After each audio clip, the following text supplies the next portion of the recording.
حالت آوری زور ده که باقی افتاده.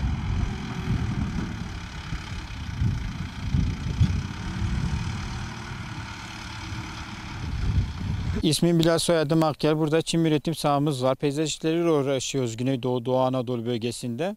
Şu anda 200 dönüme yakın bir çim alanımız var. Hedeflerimiz büyük, bir 300 dönüm daha yakın bir çim alanı sahası kuracağız. 25 kişiye yakın bir elemanımız var.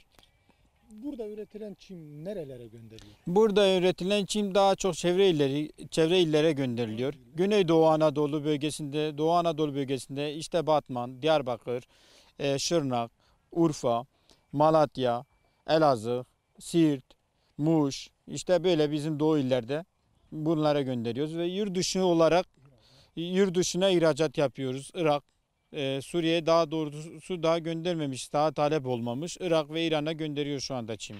Nakliyeden daha çok, aynen dediğim gibi, nakliyeden kurtulmak için ve gerçekten başarılı olduk. Yani şu anda burada herhangi bir sıkıntı yaşamıyoruz çim konusunda. Bölgenin ihtiyacını karşılayabilecek güçteyiz.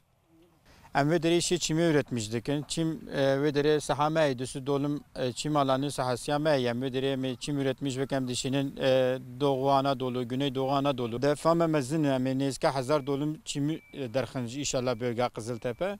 Vedere millete mebera cemme de şoğulun zamanı ve nefhaşiya pandemide me 25 insan me vedere şoğulan cemxu.